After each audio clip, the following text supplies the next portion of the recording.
Vraiment, entre nous, est-ce que je suis le seul à se prendre autant la tête? Depuis que je suis jeune, on me dit souvent, Johan, tu te prends trop la tête. Et c'est vrai, j'ai réfléchi énormément.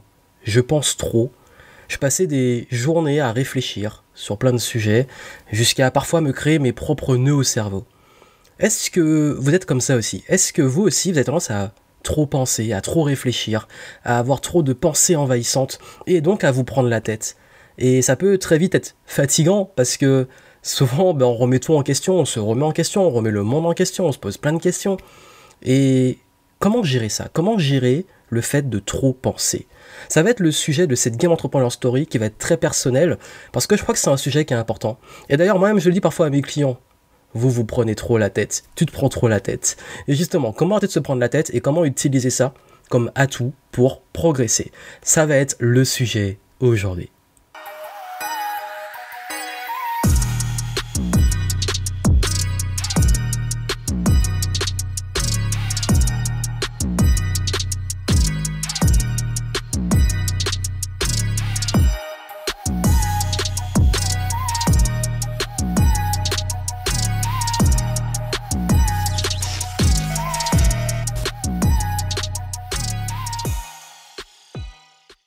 Selon les psychologues, il paraît qu'on a 60 000 pensées par jour.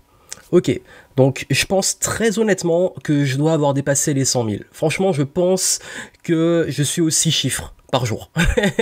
Bon, une fois qu'on peut atteindre les 6 chiffres par jour, on va pas s'en plaindre. Non, mais vraiment, en fait, je sais pas, j'ai pas compté. J'ai pas compté le nombre de pensées que j'ai par jour, mais en tout cas, je peux très bien, depuis que je suis très jeune, passer une journée sur une question et retourner mon cerveau dans tous les sens.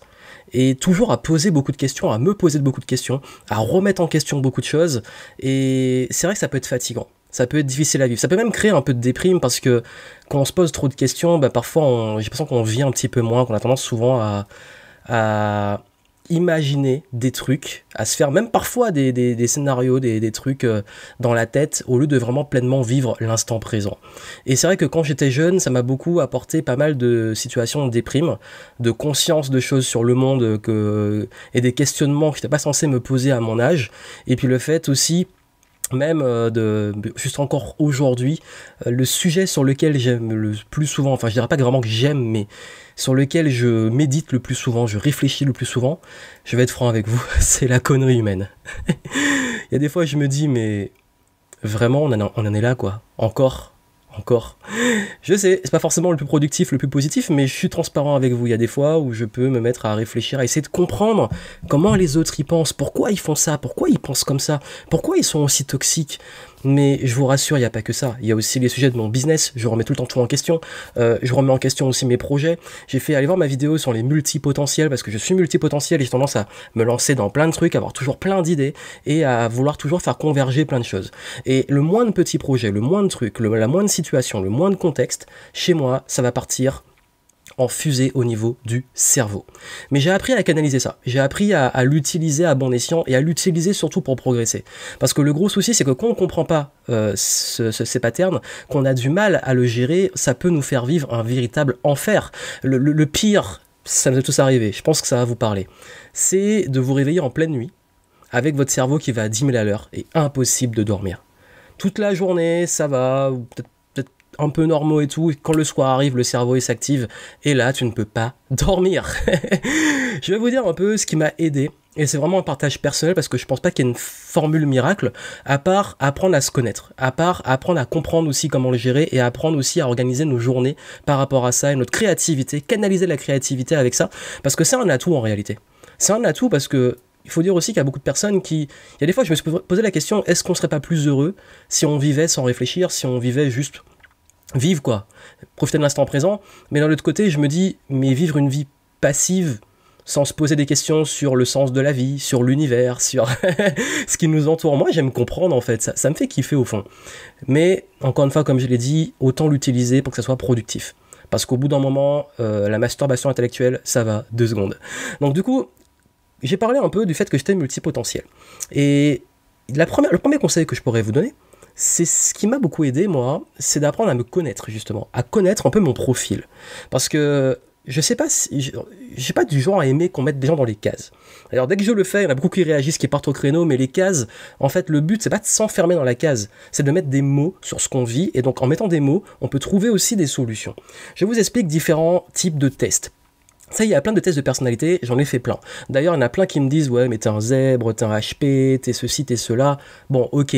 Mais moi j'aime le concret parce que parfois, j'avais l'impression que les solutions, je sais, vous allez me dire, mais il y a un super livre qui s'appelle Je pense trop, je crois un truc comme ça, je l'ai lu, mais je suis resté vraiment sur ma faim. Ça reste un bon livre, hein, c'est bien. Notamment sur l'hyperesthésie, les choses comme ça. Et je sais qu'après, on parle aussi beaucoup d'hypersensibilité, d'hyperesthésie, d'empathie, etc. Mais je vais vous dire, tout ça, c'est des choses réelles, c'est des choses qui peuvent aider à comprendre parce que je suis aussi empathe, j'absorbe les trucs des gens, c'est pour ça que je me pose beaucoup de questions sur pourquoi les gens vont mal, pourquoi ils sont comme ça, etc. Mais un truc qui m'a aidé vraiment, c'est le test des 16 personnalités. Et je vous mettrai le lien, en fait, il est très facile à trouver, vous mettez test 16 personnalités sur Google, et moi je suis ce qu'on appelle un INFP, donc un médiateur.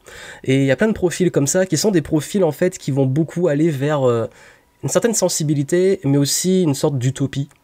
On aime un côté utopiste, on a un côté, on rassemble en fait, ça sera long à expliquer parce que chaque profil, il y a un long descriptif, et c'est le mien, j'ai pas raconté ma vie pendant 10 ans, mais c'est vrai que ça m'a aidé à comprendre comment j'étais, comment je fonctionnais, à savoir quelle personnalité célèbre était comme moi. Je crois qu'il y a Tolkien, il y a Alicia Keys, j'étais content pour Alicia Keys, j'adore cet artiste. Je sais plus qui y avait d'autres, enfin il y a pas mal de personnes qui sont beaucoup des personnes soit qui sont des écrivains, des artistes, des choses comme ça, et aussi des personnes qui sont dans la politique, bref, et c'est peut-être pour ça que j'ai vraiment ce besoin de partager des messages et que je parle pas juste business. D'ailleurs aujourd'hui on parle pas business, on parle mindset, concept de vie, et c'est vrai que ça m'a beaucoup aidé de comprendre ça, d'avoir déjà cette personnalité. Aussi de comprendre mes forces, parce qu'en fait il y a le test des forces qui est StrengthsFinder, qui est un test, un livre qu'on achète, on a le test aussi, je vous mettrai ça en descriptif, et dans ce test j'ai vu mes 5 forces, j'en avais parlé dans un live, donc comment trouver sa vocation professionnelle, et ces forces aussi, ça m'a aidé à comprendre quelles étaient mes forces, et j'ai compris que j'ai cette capacité d'analyse, d'adaptation, et je comprenais pourquoi en fait mon cerveau était comme ça, et comment, et ce qui est bien avec ce test, c'est qu'il vous donne concrètement quel type d'action, de métier de vous apprendre selon vos forces où vous allez vraiment les exploiter. Mais clairement, quand tu réfléchis beaucoup dans le business, tu passes ton temps à te prendre la tête, tu passes ton temps à résoudre des problèmes, donc c'est cool, au moins c'est bien l'utiliser pour le business. Et ça, rien que ça m'a beaucoup aidé. En Ennéagramme, je suis le profil 5, et le profil 5, c'est le profil des personnes qui observent beaucoup, qui cherchent du sens, qui sont beaucoup dans l'apprentissage, dans la lecture, etc. Qui sont souvent introvertis parce qu'ils observent beaucoup, ils parlent pas beaucoup. Donc c'est vraiment moi. Et d'ailleurs, allez voir en fait, j'ai pas prévu de parler de lui, mais je pense s'il y en a qui s'intéressent à l'énéagramme, comme c'est mon ami que j'apprécie ce qu'il fait, allez voir ce que fait Nick Open sur l'énéagramme, il a fait tous les profils, il a sorti un livre aussi, et je pense que ça pourra vraiment vous aider si vous voulez l'approche énéagramme, mais je pense qu'en fait, il n'y a pas un test de personnalité qui soit meilleur que les autres, parce que moi, je les prends pas comme acquis, je vais pas me dire, c'est bon, je suis telle chose, c'est fini, je suis enfermé. Je pense qu'on est plus complexe en tant qu'être humain, et qu'on a aussi nos phases, nos contextes dans lesquels on va réagir différemment, mais par contre, le fait d'avoir différents tests vous donne différentes perspectives sur les forces, sur ses traits de caractère, sur le profil d'énéagramme, comment on vit, on comprend aussi les choses qu'on vit. Il y a aussi le test de la NASA, enfin il y a pas mal de tests, et vous apprenez à vous connaître, et puis surtout la meilleure façon de se connaître, c'est son expérience de vie. Les situations dans lesquelles on se sent bien, les situations qui nous rendent heureux, etc. Donc vraiment, la connaissance de soi, c'est vraiment le premier conseil que je vous donnerais si vous voulez vraiment réussir à déjà mettre des mots, comme je le dis, mettre des compréhensions sur pourquoi je suis comme ça, pourquoi toute ma vie j'ai été différent, pourquoi toute ma vie je me suis posé autant de questions sur qu'est-ce que je fous là. Bah là en fait ça commence à donner des pistes de réponses, mais encore une fois ça va vous donner des pistes, les réponses seront réellement toujours en vous, il n'y a pas quelqu'un qui va vous dire voici ta voie, ta destinée, voici toutes les explications, parce qu'en fait quand on va se prendre la tête on va aussi tout remettre en question, parce que même les tests je vais les remettre en question et me prendre la tête dessus, vraiment c'est je pense que là il n'y a plus rien à faire, mais en tout cas ça vraiment c'est le premier conseil et c'est le plus important.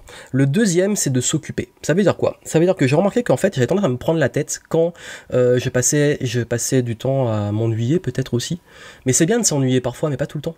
Bon j'avoue qu'aujourd'hui franchement c'est plus quand j'étais jeune, je jouais beaucoup avec des des figurines, je faisais des histoires, je faisais des constructions, j'avais des figurines Dragon Ball, vous voyez que j'aime bien Dragon Ball derrière moi, et j'avais tous ces trucs là et je créais des histoires, c'est peut-être pour ça que, peut-être le côté INFP, et toutes ces histoires que je me créais, c'était cool, et puis, mais le truc c'est que je m'ennuyais et je réfléchissais beaucoup. Et je refaisais le monde à travers ces histoires. Et le jour où et c'est vrai que vraiment ce qui m'a le plus aidé dans mon parcours de vie, c'est quand j'étais occupé sur des projets. Vraiment, d'avoir un projet, d'avoir une deadline, tu te lèves le matin, tu te dis je vais focaliser sur ça, ça t'occupe et ça converge parce qu'en fait tu vas toujours te prendre la tête, tu vas toujours avoir plein de pensées, mais ça va les converger sur un truc productif. Parce que si tu les laisses divaguer, c'est peut-être qu'il y a beaucoup d'artistes qui ont peut-être mon profil, mais le problème c'est que tu peux prendre la voix de l'artiste, mais à un moment en fait tu es obligé de prendre tout ce déluge qui part dans tous les sens. Si tu veux créer quelque chose, tu es obligé à un moment d'y mettre de la structure. Et je pense que c'est un équilibre entre le côté dispersion, divergence, et le côté convergence et structure. Et j'ai la chance vraiment d'avoir développé les deux. Je suis content pour ça. Et c'est ce que j'apporte à mes clients aujourd'hui.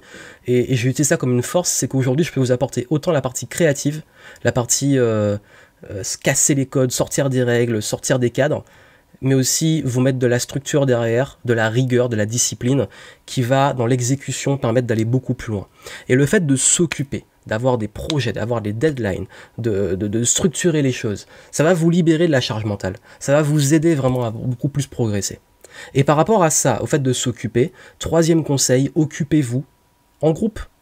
Alors, je sais que c'est vrai que j'ai l'impression que les personnes qui sont comme moi, qui réfléchissent beaucoup, ont tendance à être assez solitaires. Moi, je suis très solitaire.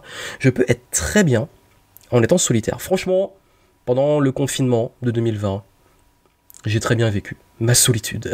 J'étais très bien. Je dis pas que c'était toujours parfait, il y a des moments où j'avais peut-être plus envie d'être libre, de voyager et tout, mais j'en ai pas souffert comme certains. Parce que être seul, pour moi, c'est pas un poids. Mais c'est vrai qu'au bout d'un moment, ça peut être fatigant. Parce qu'en fait, quand vous vous sentez différent, c'est bien, quand je dis ne pas être seul, d'avoir des gens un peu qui comprennent, qui vous jugent pas, parce que si vous êtes avec des gens qui vous disent ouais tu te prends trop la tête, ça sert à rien, tu te poses des questions qui servent à rien, et qui vous rabaissent par rapport à qui vous êtes, ça va pas être productif. Par contre, des gens un peu fous comme vous, des gens un peu, voilà, ça fait du bien en fait, de s'entourer de gens qui sont créatifs aussi, qui sont dans cette dynamique de progression, d'avancer, et je dis pas forcément de s'enfermer dans le même type de relation, mais d'avoir des relations nourrissantes en fait, d'avoir des relations qui vous occupent, parce que je me prends beaucoup moins la tête quand je suis en mode social que quand je suis seul. Donc ne pas rester seul, ça peut vous aider aussi à pouvoir avancer.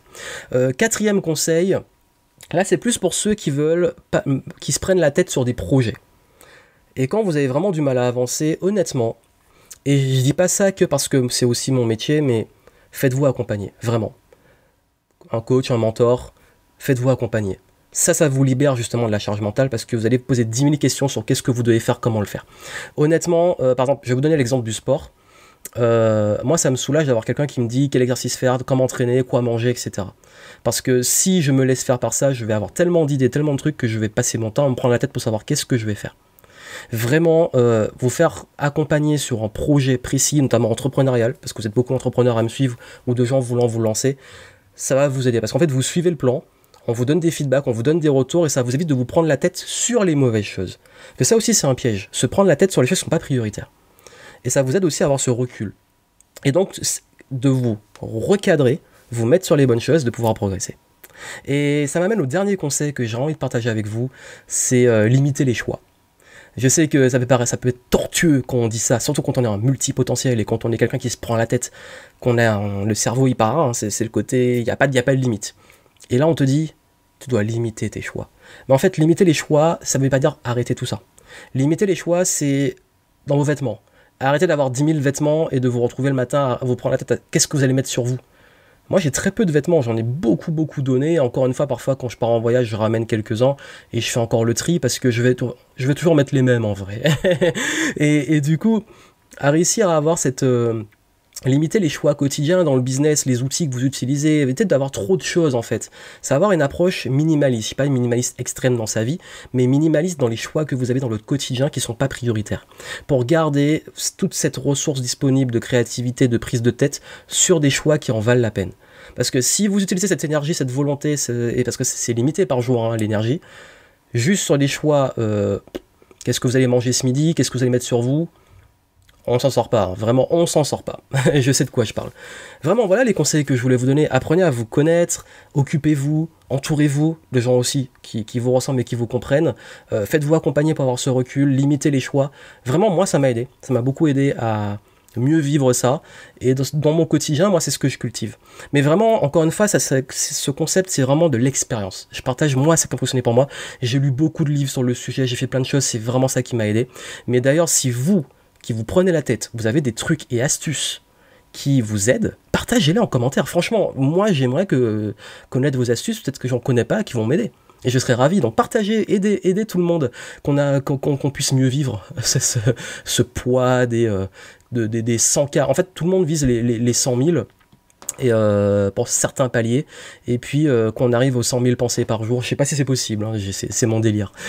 Les 100 000, ça devient un calvaire. Non, mais vraiment, moi, ce que je vais vous dire, c'est quand vous connaissez qui vous êtes et que vous faites converger cette énergie sur les bonnes choses, ça va aboutir à des belles choses. Mais après, ne venez pas ça comme une culpabilité, un poids, un truc qui est dur. Vivez-le comme une opportunité de l'utiliser pour les belles choses. Et allez voir ma vidéo sur les multipotentiels si vous vous sentez concerné. Les conseils que je donne là aussi pourront vous aider. Donc j'attends vos astuces en commentaire et puis n'hésitez pas à vous abonner à la chaîne YouTube pour avoir des conseils réguliers, que ça soit comme ceci, partage d'expérience dans les Game Entrepreneur Stories ou des conseils business. À très bientôt.